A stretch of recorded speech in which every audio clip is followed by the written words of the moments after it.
Alright, in this video we're going to go over the ballast tray or ballast plate. You can use it a couple different ways. Underneath here you've got anchor points, and what they'll do is they have hydraulic rams inside with cables that will lower it down. They'll pin it in, put the ballast on and lift it, or they may be able to even lift it and put the ballast on afterwards. There's two main configurations for the ballast tray. There's a 2-stack where these arms are folded and a 4-stack where these arms are unfolded. 2-stack is limited to a certain amount of ballast. As you can see here on the side, these are the IC nodes to be able to add the ballast. So you've got 10, 20, 30, 50, it should be 40. There should be a 40 right there. 50, 60, 70, and then finally 80 ton. For 2-stack, 80 ton is the max you can do. I'll get that 40 working.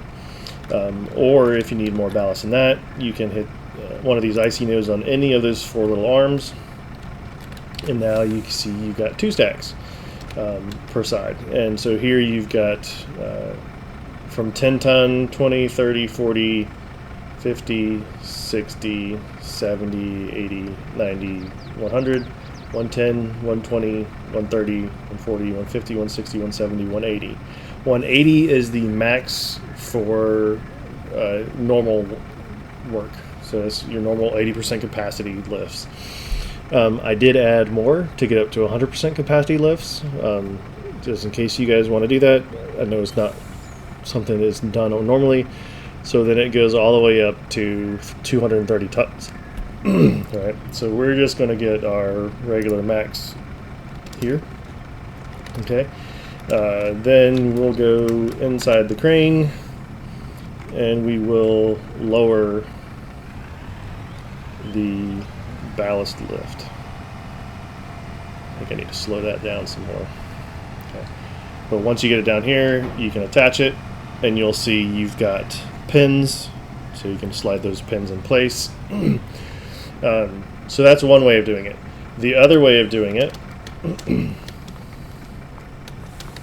let me remove that. You can add the ballast manually, so you can do it in a single stack or 2-stack. So I'm going to use store delivery mod, put it right there. This will give you the full ballast set.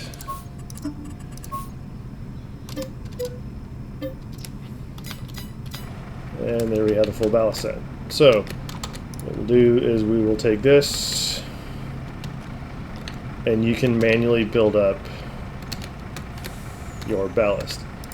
Keep in mind, if you do it this way, you need to have something attached to it so that you can hop in and actually attach the ballast. If you are doing a very long boom with a luffing jib or anything like that, I highly suggest doing the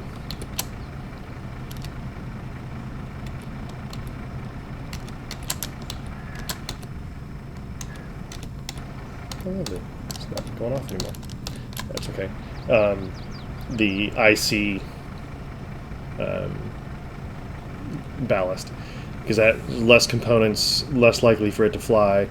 But if you get out beyond 90 or 140 meter, 114, I think it's 108, 114 is the last one I've actually been able to keep stable, somewhat.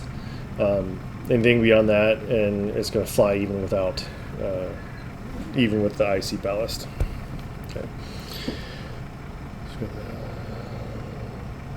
Okay. Typically, if they have the space, they will install it off the side like this. If you do not have if you're in like an alleyway and you do not have the space to do it off the side, I have added IC nodes to raise up the rear fenders, and that will allow you to put the ballast plate right here, just like they'd have to in real life, and then raise it up. There's a slight collision with the ladder, but beyond that it works fairly well. So that's another way of doing the ballast. So we've attached it, we've added the ballast manually, inserted the pins, and then last thing to do once you have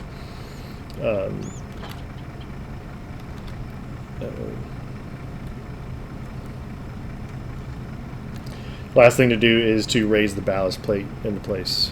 I need to do some work on the ballast to make sure you can't do this. But there we go.